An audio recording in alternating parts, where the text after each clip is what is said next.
走进现实生活，讲述离奇故事。大家好，我是小陈，欢迎观看陈峰故事。我都已经被你带出来3年了，现在不求什么，只求能安定地过下去。你能不能不要赌了？女子哭得稀里哗啦，语气中带着怨气。一向重视脸面的她，已是顾不得其他，坐在地上。回想这些年，她感到一阵悲哀。不过面前的男子并没有和她一样的感触。他通了个大夜，赌桌上噼里啪啦，情绪高亢。一夜下来，他输光了积蓄，还借了一大笔钱，却还想着能在赌桌上翻身。赶紧走，赶紧走！你什么筹码都没有了，拿什么赌？赌场的人上前拖他，杨立明死拽着桌角不放。他输红了眼，目光直盯着桌面，脑神经跳动得急速，额头处的青筋都冒出来了。他急促地嚷道：“我还有筹码，还有。”杨立明与刘丽玲是远房表兄妹，不过两家多有往来，两人的年纪相差不大。杨立明小时候就喜欢逗弄漂亮可爱的刘丽玲，玩过家家时，非得让刘丽玲做他的老婆，仰着小脸说得一板正经：“等我长大了，我就娶你。”双方父母并没有当回事，童言无忌。刘丽玲的母亲有时打趣杨立明，但杨家父母溺爱儿子。杨立明早早辍学，又好吃懒做，并没有找份正经工作，一无是处，还在家里啃老，整日里在外面游荡，没钱了就找父母要，脾气也变得愈发暴躁。父母为此多次叹气，也劝说过杨立明，可是对方却根本不当回事，这让杨家父母后悔不已。之前小的时候，就有人曾经说过他们不要对孩子太过溺爱，将来一定会出事。可是两人却没有当一回事，总觉得杨立明和其他孩子不一样。小的时候，杨立明成绩不好，也爱玩闹，一直以自我为中心，在学校里也是时常打架斗殴，惹是生非，让老师很是头疼。老师也为此多次叫过家长，希望他们能够好好教育。可是那时候的杨家父母也只觉得这不过是小孩子之间的打闹，其实并不是什么大事。而且对于杨立明，也不过是随意说了2句，之后便不再多管。老师为此也是有心无力。那时候杨家父母一直以为孩子还小，可是等到杨立明长大之后，他依然没有任何改变，相反还越发变本加厉。这也让杨家父母再也忍不住了。而且杨立明不仅好吃懒做，而且还惹上了一些恶习，甚至迷恋上了赌博。杨家父母再也不敢放任对方这样下去，对他的态度也彻底改变，企图让杨立明改邪归正。可是这却不是一件容易的事。杨立明总是问两人要钱，父母不肯给，就在家大闹。后来还学会了偷窃，杨家父母更是恨铁不成钢，后来把钱放在了其他地方，杨立明根本就找不到。于是一旦他没钱了，就会再次找他们。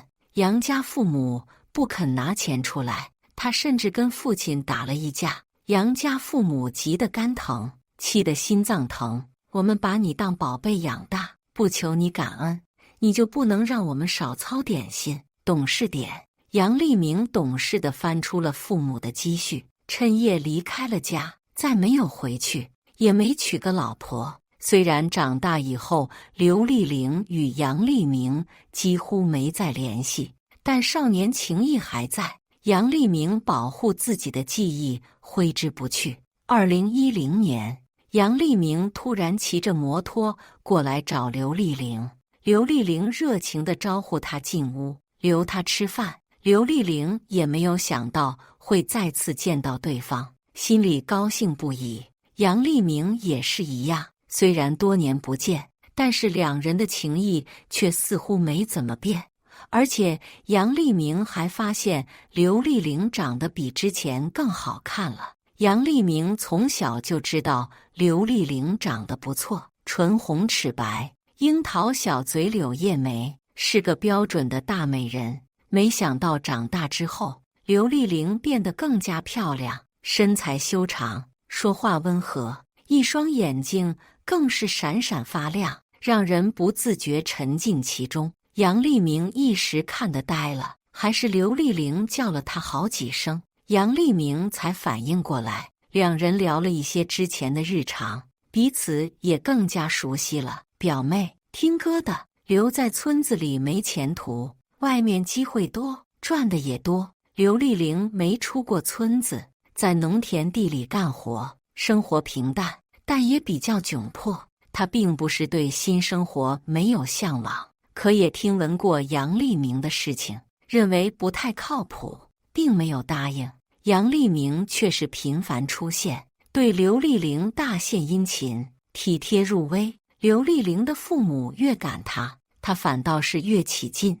我是信守承诺，说好了，丽玲长大了要给我做老婆。没多久后，刘丽玲跟着杨丽明私奔了，两人在浙江租了间廉价房住在一起，以夫妻相称。刘丽玲还真找到了一份工作，杨丽明却是原形毕露，并不工作，整日里吃喝玩乐，反正有刘丽玲洗衣做饭暖被窝，杨丽明好不惬意。没钱了就偷刘丽玲的钱，被下班回来的刘丽玲抓了个正着，她惊愕万分，见识到了杨丽明的真面目，倍感后悔，收拾起了行李就要走。然而杨丽明比她想的还要无耻，竟是从厨房里抄出一把刀，拦在刘丽玲的面前，你再往前走一步，我就杀了你。杨丽明气势汹汹，一脸的凶狠模样，刘丽玲被吓得脸色苍白，不敢动作。而杨丽明得逞后，索性光明正大地问刘丽玲要钱，也不再隐瞒自己赌博的恶习。刘丽玲痛苦万分，却又恐惧杨丽明真找自己和家人的麻烦，一次次地选择了屈服，与家人也完全失去了联系。3年过去，催债的人时常找上门，两人换了一处又一处地方。杨丽明被打得鼻青脸肿，就找刘丽玲的麻烦，并且没有断掉赌博，输的债主要割了他的器官还债。虽然这是杨丽明提出来的，只为了能赌下去，但真到这一步，杨丽明被吓得尿了裤子，跪地求饶，再宽恕几天，我有办法。回去后，杨丽明就找刘丽玲要钱，态度趾高气扬。刘丽玲才知杨丽明一夜之间输掉了10万，痛哭流涕，问了一句：“你拿什么还？我1个月工资才有2000。”杨丽明一听刘丽玲不帮他还，顿时心生恼怒：“我看你就是活腻歪了！”拿起菜刀就追着刘丽玲砍。把她在债主面前所受的辱发泄出来后，他眼珠子一转，上下打量着表妹。这几年岁月蹉跎，刘丽玲的身材更加温婉，还添了几分独特的忧郁气质，心中冒出了一个让刘丽玲毛骨悚然的想法。半夜，刘丽玲被一阵说话声吵醒，本以为又是债主找上门，她猛地一起身，听得也更清晰。杨丽明与一名男子做着交易，邪笑着说道：“不贵，600元一次。”刘丽玲听得云里雾里，一时间没猜出杨丽明要做什么，但看样子并不是债主找上门，双方讨价还价，声音戛然而止，似乎已达成了一致，而脚步声却是越来越近。咔嚓一声，在刘丽玲的惊诧目光中，杨丽明打开了房门，面上带着疯狂，随口说出了一句话：“亲爱的老婆，是你发挥真正作用的时候了。”那名男子从他背后冒了出来，一个惊恐的猜测出现在了刘丽玲的脑海中：他终于清楚杨利明究竟想怎么还债了，一股怒气直冲脑门，而长久以来压抑着的情绪骤然爆发。刘丽玲一改此前屈服的姿态，迸发出了惊人的力量，让杨利明也没能想到，顿感意外与惊讶。而就一晃神的时刻，刘丽玲逃了出去，杨利明气急败坏，扬言让刘丽玲活不过今年。刘丽玲不敢回住处，又恨极了破坏她原本幸福生活的杨利明。在楼附近徘徊时，瞥见了一把二角锄头，脑中回想着杨利明的所作所为。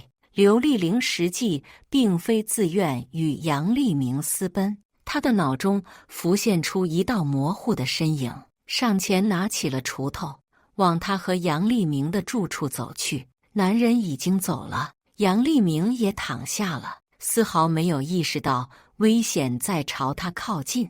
而等刘丽玲回过神时，他已用二角锄头砍向了杨利明，眼前一片红色。刘丽玲绝望不已。警方过来时，刘丽玲双目无神，魂都不知道跑哪去了，只是一个劲地说：“他害了我，害了我。”经调查，背后惊人的真相也让警方久久不能回神，看向刘丽玲的眼神充满了复杂，完全不明白事情为何会变成这样。在与杨利明私奔之前，刘丽玲已经结婚，生育有2子，丈夫在外打工，她在家里带孩子，日子过得平平淡淡。但这一切因杨利明的出现而发生了变化。刘丽玲后来无数次的后悔，当时就不应该对他笑脸相迎。因着一份少年情谊，刘丽玲热情招待了杨利明，反倒让杨利明起了别样的心思，多次诱骗刘丽玲，企图让刘丽玲跟他走。但刘丽玲却也很清楚自己没文化，孩子们还需要人照顾，并没有同意。刘丽玲的父母也过来赶人，没成想杨利明竟恶狠狠地威胁，不仅要杀掉刘丽玲的2个孩子，还要把他家都烧了。刘丽玲怕他真这么做，也就跟他私奔了。起先倒也还好，刘丽玲还能寄点钱回去，对杨利明能忍则忍。可杨利明戒不了赌，而且刘丽玲越顺从，他越是变本加厉。刘丽玲只是随口说了一句“你能不能不赌了”，就被杨利明拿菜刀追着砍。这一幕多次发生，杨利明全然没了人性。2013年11月，被逼到绝路的刘丽玲3锤锤死了杨利明，其行为构成故意杀人罪。不过考虑到被害人杨利明在起因上存在一定过错，可酌情对刘丽玲从轻处罚，但致人死亡的故意杀人罪是重罪，刘丽玲的刑罚不会轻。杨利明被杀后，刘丽玲才与自己的家人联系上了，与父母抱头痛哭。其丈夫也是忍不住哽咽，他以为妻子嫌弃他穷跑了，没想到还有这样的故事。感谢大家的观看，欢迎大家在下方评论区讨论。如果你喜欢这类故事，记得点击订阅陈峰故事，并分享给更多的人，这会对我帮助很大。再次感谢大家的观看。